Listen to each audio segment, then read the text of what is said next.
सदाबहार सच्ची कहानियों पर आप सभी का स्वागत है। जब भी मेरी जेठानी से मेरी कहा सुनी होती, मेरा पति अपनी भाभी की ही पक्ष लेता। मुझे यशवंत की ये बात बहुत बुरी लगती थी।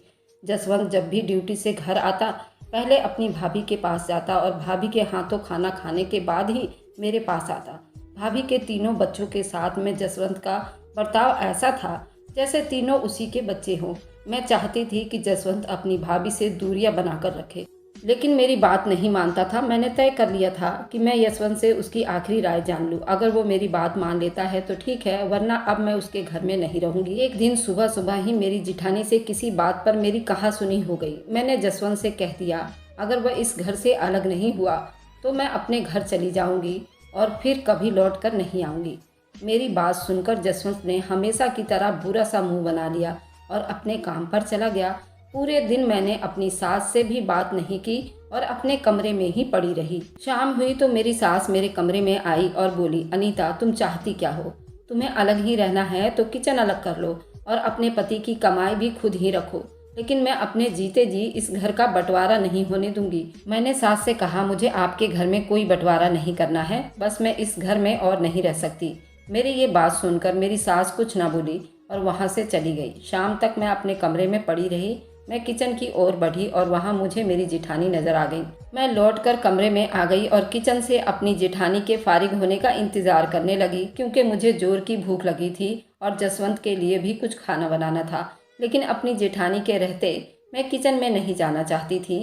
मैं किचन में चली जाती तो वह मुझसे कुछ कहती और मेरा मुंह भी चुप ना रहता। फिर सुबह की तरह हमारी लड़ाई हो जाती। मेरी नज़र में मेरी जिठानी पूजा बड़ी ही शातिर औरत थी। वह सास से हर टाइम मेरी कानाफूसी करती रहती थी, जिसे मेरी सास अक्सर मुझसे नाराज रहती थी। मेरे जेठ विनोद हरियाणा पुलिस में हेड कांस्टेबल पद पर तैनात थे। उनकी इनकम अच्छी थी। एयरपोर्ट की जॉब से जसवंत भी हर महीने मोटी तनख्वाह हासिल करता, लेकिन मेरे हस्बैंड की पूरी सैलरी उसके घर वालों के हाथों में चली जाती। मुझे हमेशा ये लगता कि मेरा पति एक नंबर का बेवकूफ़ है। उसी की कमाई से ये पूरा घर चल रहा था, लेकिन इस घर में मेरी कोई इज्जत नहीं थी। अगर मेरे पति में जरा भी अकल होती तो अपनी बीवी के बारे में जरूर सोचता और कहीं अलग घर ले लेता। मुझे तो हमेशा ये लगता था कि जसवंत और मेरी जिठानी पूजा के बीच में सिर्फ देवर भाभी का ही रिश्ता नहीं है, बल्कि दोनों के बीच में कुछ और भी है जो मेरी नज़रों से छुपा हुआ है। मेरी शादी को सिर्फ 1 ही साल हुए थे। इस बीच मैंने तकरीबन 6 महीने तो अपने मायके में ही बिताए थे। गुड़गांव के नज़दीक सुल्तानपुर में मेरी ससुराल थी और महिपालपुर में मेरा मायका था। अपने मायके जाने में मुझे सिर्फ 1 ही घंटा लगता था। शादी के बाद अब जब भी मेरी जसवंत से या उसकी माँ से लड़ाई होती, मैं तुरंत अपने मायके चली जाती। मायके में मेरा बड़ा परिवार था। हम 3 भाई बहनों में मैं सबसे छोटी थी। मेरे मझले भैया अशोक की शादी को भी 1 साल पूरे हो चुके थे। अशोक भैया की शादी के महीने भर बाद ही तो मेरी शादी जसवंत से हुई थी। शादी से पहले मैं अरविंद नाम के लड़के से प्यार करती थी। अरविंद मेरे पड़ोस में ही रहता था। मैथ की कोचिंग के दौरान मैं उससे मोहब्बत करने लगी थी, लेकिन 2 साल पहले ही वह कनाडा चला गया और उसने मुझसे अपने सारे रिश्ते तोड़ लिए। अरविंद की इस बेवफाई से मैं बहुत दुखी थी। जसवंत से शादी की बात आई, मैंने तुरंत हाँ कर दी। मेरे बड़े भैया सतीश की ड्यूटी पालम एयरपोर्ट पर थी। मेरा पति जसवंत भी वहीं पर नौकरी करता था। दोनों में दोस्ती हुई और फिर मेरे भैया ने जसवंत से मेरे रिश्ते की बात पक्की कर ली। इस तरह दोनों की दोस्ती रिश्तेदारी में बदल गई। लेकिन 1 साल में ही हालात बदल गए। मैं जसवंत के घर खुश नहीं थी। इस वजह से मेरे भैया जसवंत से काफ़ी नाराज़ थे। मेरे बड़े भैया सतीश की सरकारी नौकरी होने की वजह से घर में किसी तरह की कोई कमी नहीं थी। महिपालपुर आकर भाभी और उनके बच्चों के बीच में काफ़ी खुश रहती। मेरे मम्मी और पापा भी मेरे महिपालपुर आ जाने से खुश हो जाते। मझले भैया की बीवी काजल से मैं ज़्यादा मिली हुई नहीं थी, क्योंकि मैं जितनी बार महिपालपुर जाती मेरी मझली भाभी अपने मायके मेहरौली जा चुकी होती, या मेरे महिपालपुर पहुंचते वो मेहरौली अपने मायके जाने की तैयारियों में लग जाती। मैं यही चाहती थी कि मेरा पति सुल्तानपुर से अपना हिस्सा बेचकर महिपालपुर में ही मेरे भैया के घर के नज़दीक कोई फ्लैट खरीद ले, लेकिन जसवंत को मेरी ये बात बिल्कुल पसंद नहीं आती। मैं अपने कमरे में लेटी यही सोच रही थी कि रात हो गई। मेरी जिठानी को पता था कि मैं नाराज़ हूँ, उसके बावजूद वो मेरे कमरे तक नहीं आई। घड़ी में देखा तो रात के 9 बज चुके थे और मुझे भूख लग गई थी। जसवंत के आने का भी वक्त हो गया था। मैं पिछले 1 घंटे से अपनी जिठानी पूजा के किचन से निकलने का इंतजार कर रही थी, लेकिन वह थी कि जानबूझकर किचन में डेरा जमाए हुए थी। तभी जसवंत की गाड़ी के हॉर्न की आवाज़ सुनकर मैं मेन गेट खोलने के लिए बाहर निकली और दरवाज़ा खोला तो मेरे पति जसवंत के साथ उनके बड़े भैया विनोद भी थे।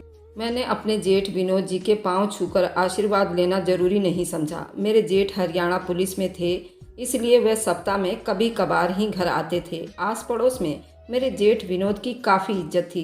विनोद के पास अपनी कार होने के बावजूद आज वह मेरे पति की कार में घर आए थे, तो मुझे थोड़ा अजीब लगा, लेकिन मैं सुबह से नाराज़ थी, इसलिए जसवंत से कुछ बोले बिना मैं अपने कमरे की ओर बढ़ गई। थोड़ी देर में जब जसवंत मेरे पास आया तो मुझ पर इसलिए गर्म हो गया क्योंकि मैंने अपने जेठ के पैर नहीं छुए थे। मैंने भी कह दिया अब मुझसे ये सब नहीं होगा, वह तो तुम्हारा भाई है, मेरा नहीं। मेरी इस बात पर जसवंत भड़क गया और बोला मैं तो सोच रहा था कि मैं रात को घर आऊँगा, तब तक तुम महिपालपुर जा चुकी होगी। मैंने भी तुरंत जवाब दिया तुम तो सोचते ही हो कि मैं तुम्हारे घर से हमेशा के लिए चली जाऊँ ताकि तुम अपनी भाभी के साथ खुलकर रह सको। तुम दोनों की आंखों की किरकिरी मैं ही तो हूँ। मैं अब यहाँ नहीं रहूँगी, सुबह चली जाऊँगी और फिर लौटकर कभी नहीं आऊँगी। इतना कहकर मैं जोर जोर से रोने लगी। मेरे मुंह से अपनी भाभी के बारे में जली कटी सुनने के बाद वह ज़्यादा देर मेरे कमरे में नहीं रुका और अपनी माँ के पास चला गया। मैं पूरे दिन भूखी प्यासी, इस बात की घर में किसी को कोई परवाह नहीं थी। मैंने सोचा था जसवंत आएगा तो मुझे मना लेगा और तब बाहर से खाना मंगाकर दोनों साथ में खा लेंगे, लेकिन ऐसा कुछ नहीं हुआ। रात के 11 बजे मेरी सास थाली में खाना लेकर मेरे कमरे में आई और पलंग के बगल में पड़ी टेबल पर खाना रखकर मेरे बगल में बैठ गई और बोली अनीता खाना खा लो। इस तरह नाराज होना ठीक नहीं है। आधे घंटे तक मेरी सास मेरे पास बैठी रही। मुझे भी उन पर दया आ गई और भूख भी जोरों की लगी हुई थी, इसलिए मैं उठकर बैठ गई और बोली माँ जी आप जाओ, मैं खाना खा लूँगी। मेरे इतना बोलते ही मेरी सास वहाँ से चली गई और ये जानते हुए कि ये खाना मेरी दुश्मन पूजा ने बनाया है, मैं खाने पर टूट पड़ी। मैंने दूसरी रोटी उठाई ही थी।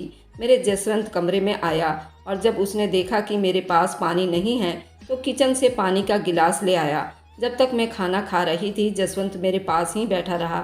थोड़ी देर में उठी और जूठे बर्तनों को किचन में रखकर वापस बिस्तर पर आ गई और जसवंत की ओर पीठ घुमाकर सो गई। थोड़ी देर के बाद जसवंत का हाथ मेरे कंधों पर महसूस हुआ तो मैंने उसके हाथों को झटक दिया और बोली दिन भर भूखी थी, किसी ने पूछा तक नहीं, अब कम से कम चैन से सोने तो दो। जसवंत ने कहा गुस्सा थूक दो अनीता, तुम मेरे से नाराज थी और तुमने गुस्सा दूसरों पर उतार दिया है, ये ठीक नहीं है। भैया सप्ताह में 1 बार घर आते हैं, उन्हें कितना बुरा लगा होगा बताओ। भैया के साथ तुम्हारा ये व्यवहार देखकर ही मुझे भी तुम पर बहुत गुस्सा आ गया। और जसवंत की ये बात सुनकर मैं बिस्तर से उठकर बैठ गई और बोली मैंने क्या बुरा बर्ताव किया तुम्हारे भैया के साथ?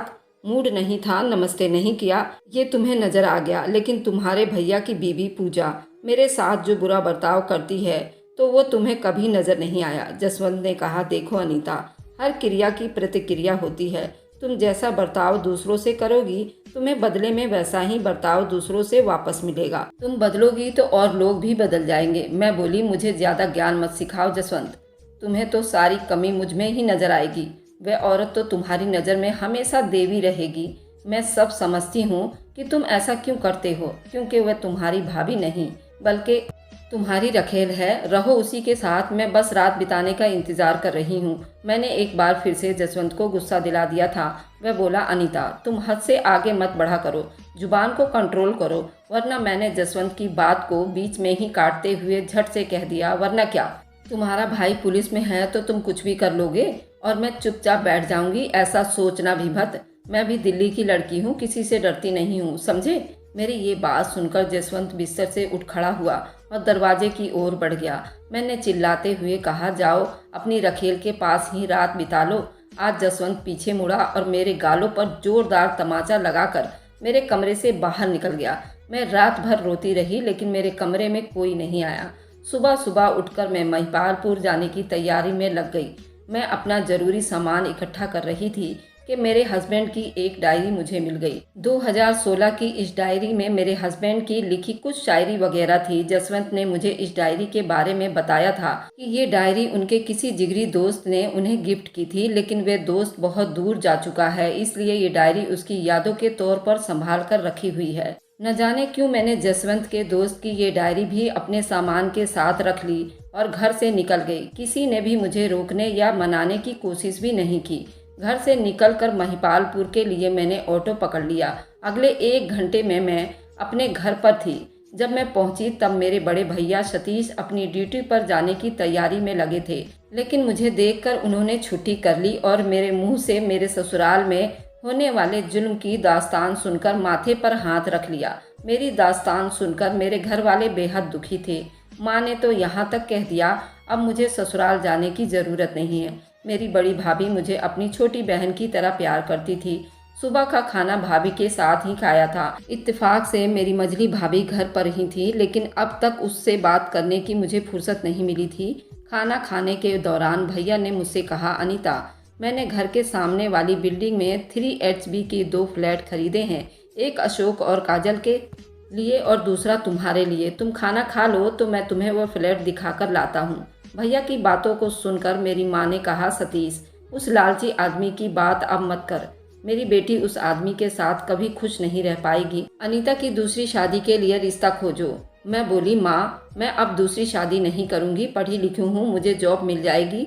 मैं आप लोगों पर बोझ नहीं बनूंगी। मेरे भैया ने कहा, अनीता, तुम ऐसा क्यों सोचती हो? ये घर तुम्हारा भी तो है, लेकिन जिंदगी अकेली भी तो नहीं काटी जाती। अभी तुम ये सब चिंता छोड़ दो और खुश रहो। मैं तुम्हारे लिए कुछ अच्छा सोच रहा हूँ। महिपालपुर में आए हुए मुझे कुछ ही दिन बीते थे। भैया के घर में मुझे थोड़ा एडजस्टमेंट के साथ रहना पड़ा था। जब अशोक भैया की शादी नहीं हुई थी तो वह कमरा मेरा हुआ करता था, लेकिन अब उस कमरे में काजल भाभी रहती थी, इसलिए भैया के घर में अब मैं अपनी माँ के पास ही सोती थी। मेरा ज़्यादातर समय बड़ी भाभी और उनके 3 बच्चों के साथ बीत जाता था। तीनों बच्चों से मुझे शुरू से ही बहुत लगाव था, इसलिए बच्चों के छुट्टी के दिन तो मैं पूरे दिन भैया के बच्चों के साथ खूब मस्ती करती। मझली भाभी काजल का रवैया मैं समझ नहीं पा रही थी। वह मुझसे बहुत कम ही बातें करती और पूरे दिन अपने कमरे में पड़ी रहती। पूछने पर उन्होंने बताया कि वो एग्ज़ाम की तैयारी कर रही हैं। एक दिन मैंने काजल भाभी से मजाक के शब्द में कहा, काजल भाभी, आपको मुझसे कोई दिक्कत तो नहीं है ना? क्योंकि मैं जब भी महिपालपुर अपने मायके आती हूँ तुम मेहरौली अपने मायके चली जाती हो। मेरी ये बात सुनकर मेरी बड़ी भाभी जोर से हंस पड़ी। तभी मझली भाभी बोली, अनीता, तुम्हारी तरह मेरा मायका भी तो नज़दीक है और नज़दीक मायका होने का फ़ायदा तुमसे अच्छा और कौन समझ सकता है। जब भी मन करे मुंह उठाओ और पहुंच जाओ। भाभी का ये ताना सुनकर मैं दंग रह गई थी। मेरी बड़ी भाभी मंजू को आए इस घर में 12 साल बीत चुके थे, लेकिन उसके मुंह से इस तरह की बात मैंने कभी नहीं सुनी थी। लेकिन साल भर पहले आई मंझली भाभी काजल के दिल में मेरे लिए ऐसा कुछ छुपा होगा, मैं ये सोच भी नहीं सकती थी। थोड़ी देर में ही काजल भाभी की कैब घर के बाहर आकर खड़ी थी। बड़ी भाभी अपनी देवरानी को विदा करने बाहर तक गई, लेकिन मैं छज्जे पर खड़ी काजल भाभी को कैब में जाते हुए देख रही थी। काजल भाभी के जाते ही मेरे बड़े भैया सतीश ने मेरी भाभी से कहा, मंजू, जरा अनीता को अपना नया वाला फ्लैट तो दिखा लाओ। थोड़ी देर में अपनी भाभी के साथ सामने वाली बिल्डिंग में फ्लैट देखने के लिए निकल पड़ी। बिल्डिंग के सामने पहुंची तो मैंने भाभी से पूछा, भाभी, पहले इस बिल्डिंग की जगह पर अरविंद का घर हुआ करता था ना? भाभी ने कहा, हाँ, 2 साल पहले अरविंद कनाडा चला गया था और वहीं से कमाकर अरविंद ने पुराने घर को तुड़वाकर इतनी शानदार बिल्डिंग खड़ी कर दी है। इसी बिल्डिंग के एक फ्लैट में अरविंद और उसकी फैमिली रहती है। बाकी के फ्लैट उन्होंने रेट पर लगा दिए हैं और कुछ सेल कर रहे हैं। तुम्हारे भैया ने अरविंद से जब एक फ्लैट खरीदने की बात की तो अरविंद ने मार्केट रेट से आधी कीमत पर तुम्हारे भैया को 2 फ्लैट दिए। फ्लैट की ओर बढ़ते हुए हम लोग लिफ्ट तक पहुँचे। कुछ ही देर में लिफ्ट के जरिए 3रे फ्लोर तक पहुँच गए। मैंने भाभी से पूछा, भाभी, अरविंद आया हुआ है क्या? भाभी ने कहा, हाँ, उसे आए हुए तो 1 महीने से ज़्यादा हो गया है। मैंने कहा, लेकिन मुझे यहाँ आए हुए 1 हफ्ता हो चुके हैं, मुझे तो अब तक नज़र नहीं आया। अरविंद की बातें करते हुए हम दोनों फ्लैट पर पहुँच चुके थे। भाभी ने मुस्कुराते हुए मुझसे कहा, अरविंद से मिलने का मन हो तो बताओ, इस टाइम यही है। मैंने कहा, नहीं भाभी, जब मुझे उसकी ज़रूरत थी तब वो मुझे धोखा देकर कनाडा भाग गया। अब मुझे ऐसे आदमी की ज़रूरत नहीं। फ्लैट बहुत ही शानदार था। भैया ने इस बिल्डिंग में 2 फ्लैट खरीदे थे।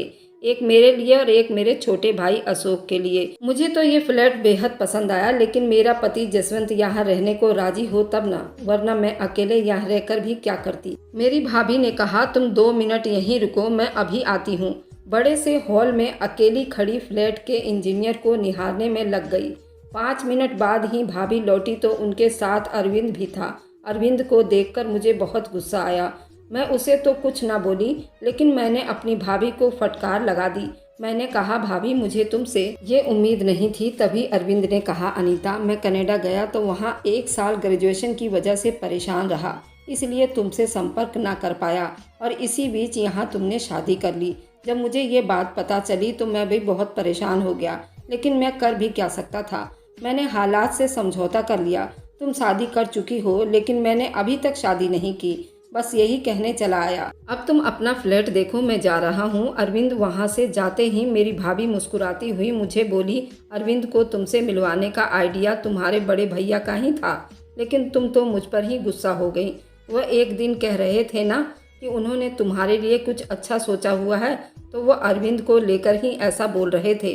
तब तुम्हें अरविंद नहीं मिला, लेकिन अब चाहो तो अरविंद हासिल कर सकती हो। मैं तो कहती हूँ कि जसवंत से तलाक लेकर अरविंद की हो जाओ। मैंने कहा, भाभी सच्चाई यही है कि अब यशवंत मेरा पति है और मैं उससे बहुत प्यार करती हूँ। उसकी कुछ आदतें मुझे पसंद नहीं हैं, इस वजह से मेरी उससे लड़ाई भी होती है।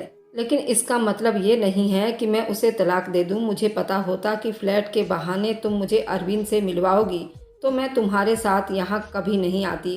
कुछ देर में ही हम लोग फ्लैट से घर आ गए थे। मैंने देखा कि काजल भाभी मेहरौली जाने की तैयारी में थी और दोपहर तक वह चली भी गई थी। मैंने अपने मझले भैया अशोक से पूछा, भैया काजल भाभी की दिक्कत क्या है? मैं जब भी यहाँ आती हूँ तो वो मेहरौली चली जाती हैं। वो मुझे इस घर में खुश नज़र नहीं आती। भैया ने कहा, ऐसा नहीं है अनीता, वह थोड़ी संकोच स्वभाव की है, इसलिए कम ही बातें करती हैं। सभी उसे मेहरौली में ज़रूरी काम है, इसलिए चली गई। कुछ दिनों बाद लौट आएगी। काजल भाभी के मायके चले जाने के बाद अशोक भैया मेरे पास आए और बोले, अनीता काजल तो चली गई है, जब तक वह अपने मायके में है तब तक वह कमरा तुम इस्तेमाल करो, मैं ड्राइंग रूम में सो जाऊंगा। 1 साल बाद मैं अपने कमरे में आकर बहुत सुकून महसूस कर रही थी, लेकिन मैं जानती थी कि अब ये कमरा मेरा नहीं था। मैं कमरे में आई तो देखा पूरे कमरे में काजल भाभी का सामान इधर उधर बिखरा पड़ा था। मैंने सब सामान को इकट्ठा किया और काजल भाभी की अलमारी में रखने लगी। वो कहते हैं ना, किसी के बर्ताव को ठीक से समझना हो तो उसके कीमती सामान पर गौर करो। तो मैंने काजल भाभी की अलमारी के सामान को एक एक करके चेक करना शुरू किया। तभी मुझे 2016 की वैसी ही एक डायरी मिली जैसी मैं जसवंत के घर से उठा लाई थी। अब मैंने अपने सामान से जसवंत वाली डायरी निकाली और दोनों को बारी बारी देखने लगी। दोनों डायरियों को कुछ पन्ने गायब थे। काजल वाली डायरी में लिखा था, आई लव यू काजल, लेकिन मेरे पति वाली डायरी में उसी जगह पर लिखी लाइनों को पेन से बिगाड़ा गया था। मैंने दोनों डायरियों को मंजू भाभी को दिखाया, वह भी हैरान पड़ गई। हम दोनों औरतें काफ़ी देर तक दिमाग लगाती रही, लेकिन हमारे पल्ले कुछ न पड़ा। तो डायरी को फिर से भाभी के अलमारी में रखकर मैं उस डायरी को भूल गई। महिपालपुर में आए हुए मुझे 1 महीना बीत चुके थे। इस बीच मैंने जसवंत से कोई बात नहीं की थी। एक दिन मैंने अपनी बड़ी भाभी मंजू के पास बैठी बातें कर रही थी कि जसवंत का फ़ोन आ गया। भाभी के कहने पर मैंने फ़ोन उठाया। जसवंत ने कहा, अनीता तुम क्या चाहती हो? मैंने कहा, मैं ये चाहती हूँ कि तुम यहाँ आकर मेरे साथ रहो। जसवंत ने कहा, अनीता अगर तुम्हें भैया और भाभी से दिक्कत है तो वे दोनों गुड़गांव जा रहे हैं। गुड़गांव में भैया की ज़मीन थी, उस ज़मीन पर पिछले 1 साल से मकान का काम चल रहा था। पहले भैया का इरादा था कि वहां फ्लैट बनाकर उस बिल्डिंग को बेच देंगे, लेकिन अब उन्होंने वहीं रहने का फैसला कर लिया है। वे लोग शुक्रवार तक वहां शिफ्ट हो जाएंगे। माँ भी उन्हीं लोगों के पास रहेगी। अब तुम चाहो तो घर आ सकती हो, जब तुम्हारा मन करे तो तुम कॉल कर देना, मैं तुम्हें बुलाने महिपालपुर आ जाऊंगा। मैं भी बेहद खुश थी ये सोचकर कि अब उस घर में मुझे उन लोगों के चेहरे देखने नहीं पड़ेंगे जिनसे मैं चिढ़ती हूँ। मैंने जसवंत से कहा, मुझे बुलाने के लिए तुम्हें महिपालपुर आने की ज़रूरत नहीं है, मैं इस शनिवार को खुद ही घर आ जाऊंगी। जसवंत ने कहा, जब आने का मन हो एक बार कॉल ज़रूर कर देना। जब मैंने ये बात अपने घर वालों को बताई तो वह भी बहुत खुश हुए और जसवंत को लेकर मेरे घर वालों के मन में जो नाराज़गी थी वह पल भर में ख़त्म हो गई। शनिवार का दिन था। मैं सुबह बिस्तर से उठी ही थी कि जसवंत का कॉल आ गया। वह बोला, अनीता, आज शनिवार है, मेरी छुट्टी है, तुम आज घर आ जाओगी क्या? मैं तो शनिवार का बेसब्री से इंतज़ार कर रही थी, लेकिन जसवंत की ये बात सुनकर मुझे शरारत करने की सूझी। मैंने जसवंत से कहा, जसवंत, आज सुल्तानपुर आने का मेरा मूड नहीं है, अब मैं कल ही सुबह आऊँगी। जसवंत ने कहा, ठीक है, तुम कल आ जाना, लेकिन घर से निकलते ही मुझे कॉल जरूर कर देना। जसवंत का फ़ोन कटने के बाद मैं सुल्तानपुर जाने की तैयारियों में लग गई। मुझे जसवंत को सरप्राइज़ देना था। अचानक मुझे देखकर वह कितना खुश होगा, ये सोचकर मैं मन ही मन खुश हो रही थी। दोपहर के खाने के बाद मैंने कैब बुक किया और घर से विदा होकर सुल्तानपुर के लिए निकल पड़ी। मैं अपनी शादी वाले दिन के बाद आज पहली बार सुल्तानपुर जाने के टाइम इतना खुश हो रही थी। जसवंत को लेकर मेरे मन में जो भी सिकवे गिले थे वह सब भुलाकर एक नई जिंदगी की शुरुआत करने घर से निकल चुकी थी। जसवंत का अपनी भाभी के साथ जैसा भी रिश्ता हो, लेकिन अब तो चुड़ैल जा चुकी है। उसका हमेशा साथ देने वाली मेरी सास से भी मेरा पल्ला छूट गया था और अब तो मुझे मेरे इज्जतदार जेठ के सामने मुझे संस्कार का दिखावा भी नहीं करना पड़ेगा। मैं कैब की पिछली सीट पर बैठी हुई यही सब सोच रही थी कि कैब छतरपुर लाल बत्ती पर रुकी। मैंने शीशे से बाहर देखा तो लाल बत्ती पर गाड़ियों की कतारें लगी हुई थी।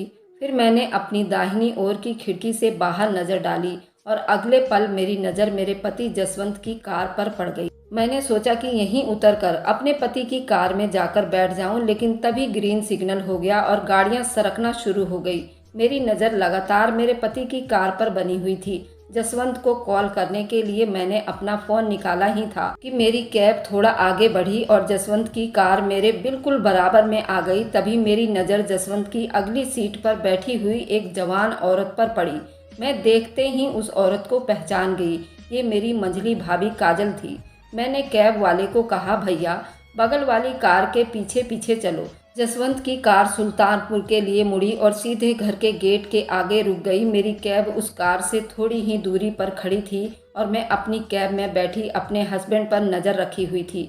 जसवंत ने गाड़ी से उतरकर घर का दरवाज़ा खोला और फिर गाड़ी में बैठकर गाड़ी को घर के अंदर लेकर चला गया। मेरा कैब ड्राइवर लेट हो रहा था। सुल्तानपुर पहुंचते ही उसकी ट्रिप खत्म हो गई थी और उसे दूसरी ट्रिप के लिए देरी हो रही थी। मैंने उस कैब को छोड़ दिया और वहीं से महिपालपुर के लिए दूसरी कैब कर ली।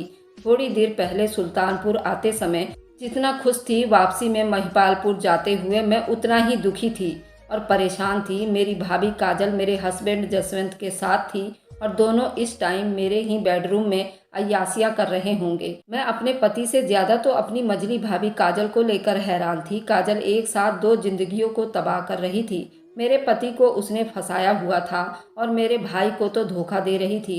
एक औरत इतना कैसे गिर सकती है? इश्क होना या इश्क करना गलत नहीं है। मैं भी तो अरविंद से इश्क करती थी, लेकिन जब जसवंत से मेरी शादी हो गई मैंने अपने इश्क को कचरे के डिब्बे में फेंक दिया। अरविंद तो आज भी मेरे इंतजार में है, लेकिन मैंने उससे अपने रास्ते से अलग कर दिया।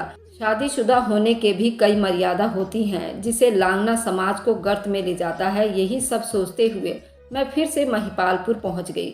मुझे इस तरह वहां देखकर सबको यकीन हो गया। मैंने जाते ही जसवंत से लड़ाई कर ली और लौट आई। मेरे भैया काफ़ी गुस्से में थे। वो बोले, अब मैं इस जसवंत को नहीं छोड़ूंगा। अनीता, तुम्हें मैंने पहले समझाया था कि वह आदमी तुम्हारे लायक नहीं है। परसों सोमवार है, तुम चलो मेरे साथ। मेरे एक दोस्त हाई कोर्ट में वकील है, मैंने उनसे बात कर ली है। पूरे परिवार को वो जेल में भेज देंगे और जसवंत की तो नौकरी जाएगी, साथ ही उसके बड़े भाई की, विनोद की भी वर्दी उतर जाएगी। मैं तुम्हारा बड़ा भाई हूँ, तुम्हारे लिए मैंने बहुत अच्छा लड़का देखा हुआ है। मैं कुछ ना बोली और सीधे अपने कमरे की ओर चली गई। मेरे पीछे पीछे मंजू भाभी मेरे पास आ गई और बोली, अनीता, बात क्या हुई है कि तुम उल्टे पांव इस तरह घर वापस आ गई हो? भाभी के इतना पूछते ही मैं उन्हें पकड़कर रोने लगी और रोते हुए मंजू भाभी को सारी बात बता दी। मेरी बात सुनकर मंजू भाभी के तो होश उड़ चुके थे। उन्हें भी यकीन नहीं हो रहा था कि उनकी देवरानी काजल इतना भी गिर सकती है कि उसे रिश्तों का ही लिहाज नहीं रहा। अपने ही नंदोई के साथ शारीरिक संबंध बनाने में उसे लाज या शर्म नहीं आई। और वह जसवंत कितना बुरा इंसान है जो अपने ही साले की बीवी के साथ अय्यासियाँ कर रहा है। मेरी भाभी ने तुरंत काजल की डायरी निकाली और दोनों डायरी को मेरे सामने रखते हुए बोली, अनीता गौर करो, तुम्हारे पति वाली डायरी में जो भी लिखा है वो राइटिंग काजल की ही है और काजल की डायरी में तुम्हारे पति जसवंत की राइटिंग है, यानी कि दोनों की अय्याशियों का किस्सा आज का नहीं है। मैंने दोनों डायरी पर ध्यान दिया तो मंजू भाभी की बात सच निकली। ये बात जानकर मैं और जोर से रोने लगी। मेरी भाभी ने मुझसे कहा, दूसरों की गलतियों की वजह से तुम अपने कीमती आंसू क्यों बहा रही हो अनीता? एक काम करो, अभी दोनों वहीं होंगे, तुम चलो मेरे साथ, दोनों को वहीं नंगा करेंगे। मैं बोली, लेकिन इससे क्या होगा भाभी? भाभी ने कहा, इससे होगा यही कि कई जिंदगियां तबाह होने से बच जाएंगी। तुम अभी चलो, मैं कैब बुक करती हूँ मंजू। भाभी ने कैब बुक करने के लिए अपना मोबाइल उठाया ही था कि मेरी माँ मेरे कमरे में आ गई और मुझे पकड़कर रोने लगी। मेरी भाभी ने मेरी माँ से कहा, माँ जी मैं अनीता के साथ कहीं जा रही हूँ, जब तक हम वापस लौटेंगे तब तक सब कुछ ठीक हो चुका होगा। थोड़ी देर में कैब मेरे दरवाजे पर थी और भाभी ने अशोक भैया को भी साथ चलने को कहा। अशोक भैया को लगा हम लोग जसवंत से बात करने उसके घर जा रहे हैं। मैं तो अपना सरप्राइज अपनी आंखों से देख चुकी थी, अब बारी अशोक भैया की थी। हम सुल्तानपुर पहुंचे और घर की डोर बेल बजाई तो कुछ देर बाद ही जसवंत ने दरवाज़ा खोला और हमें वहां देखते ही उसके चेहरे का रंग उड़ गया। वह जल्दीबाजी में मुड़ा ही था कि मैंने उसे पीछे से पकड़ लिया और अपने भाई अशोक की ओर देखकर चिल्लाई, भैया तुम दाहिनी ओर के बेडरूम की ओर चलो जल्दी। अशोक भैया तुरंत मेरे बेडरूम की ओर बढ़े। मैं और मेरी भाभी उनके पीछे ही थे। तभी भैया ने काजल को वहां देख लिया और दोनों की नज़र मिलते ही अशोक भैया पूरे मामले को समझ गए। वो कुछ कहते कि मंजू भाभी बोल पड़ी, हम चाहते तो पुलिस को भी लेकर आ सकते थे, लेकिन हमने ऐसा नहीं किया। अब बताओ कि तुम दोनों ने ऐसा क्यों किया? मुझे जसवंत से नफरत हो चुकी थी, मेरे लिए वह जानवर ही हो चुका था, क्योंकि ऐसा आदमी जिसे रिश्तों की कोई परवाह नहीं हो, वह मेरी नज़र में वह पशु से भी बदतर है। मैंने उसके गाल पर 2 थप्पड़ मारे और काजल की ओर बढ़ गई। मैंने काजल से कहा, इस जानवर के साथ तुम भी हैवान बन गई हो, तुमने भी रिश्तों का जनाजा निकाल दिया और तुम्हें शर्म तक नहीं आई। तभी तो तुम मुझे महिपालपुर में देखते ही वहां से भाग खड़ी हो जाती थी, क्योंकि मुझसे नज़रें मिलाने की तुम्हें अंदर से हिम्मत नहीं बचती थी। दूसरी बात ये थी, जब मैं मायके जाती तो तुम्हारी हवस की आग को बुझाने के लिए जसवंत यहाँ बिल्कुल फ्री हो जाता था।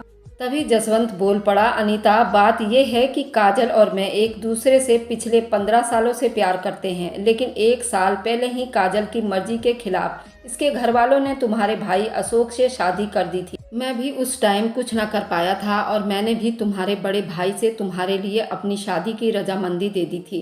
अपनी शादी वाले दिन काजल को तुम्हारे घर देखकर मैं हैरान हो गया था। हम दोनों फिर से करीब आने लगे। काजल ने भी मुझे कभी नहीं रोका और नए रिश्तों की आड़ में हम दोनों का इश्क फिर से शुरू हो गया। अब तुम सभी लोगों को हम दोनों के इश्क की जानकारी हो गई है, तो समझदारी इसी में है कि बात आगे बढ़ाने की बजाय मामले का हल ढूंढा जाए। मेरी भाभी मंजू ने ठंडे दिमाग से काम लिया और बोली, रिश्तों का बोझ अब ढोने से कोई फायदा नहीं है जसवंत। तुम दोनों की इश्कबाजी के चक्कर में इन दोनों भाई बहनों की तो जिंदगी तबाह हो चुकी है। अब समझदारी इसी में है कि तुम चारों जल्दी से जल्द तलाक ले लो। तलाक के बाद तुम दोनों चाहो तो शादी कर लेना। दोनों को वहीं छोड़कर हम तीनों फिर से महिपालपुर आ गए। शाम को ही मैं फ्लैट देखने के बहाने अरविंद से मिलने पहुंच गई। अरविंद और मैं फ्लैट पर अकेले थे। मैंने उसका हाथ पकड़ा और बोली, फिर मुझे अकेला छोड़कर कहीं नहीं जाओगे ना अरविंद? कहानी से सीख, किसी से इश्क होना या किसी से इश्क करना दोनों में कुछ भी गलत नहीं है, लेकिन इश्क के चक्कर में रिश्तों को कंकालित करना जायज़ नहीं है। 2 लोगों की आपसी रजामंदी से होने वाला इश्क तभी तक जायज़ है जब तक किसी तीसरे का कोई नुकसान ना हो। अगर आपको आज की कहानी पसंद आई है तो वीडियो को ज़रूर लाइक कीजिएगा और अपने दोस्तों के साथ शेयर भी कीजिएगा। और हाँ, अगर आपने अभी तक हमारे चैनल को सब्सक्राइब नहीं किया है तो ज़रूर सब्सक्राइब कर लें। मिलते हैं हम अपनी कल की नई एक दिलचस्प कहानी के साथ। मुझ पर सदा अपना प्यार और स्नेह बनाए रखें। सभी को मेरा प्यार भरा नमस्कार दोस्तों।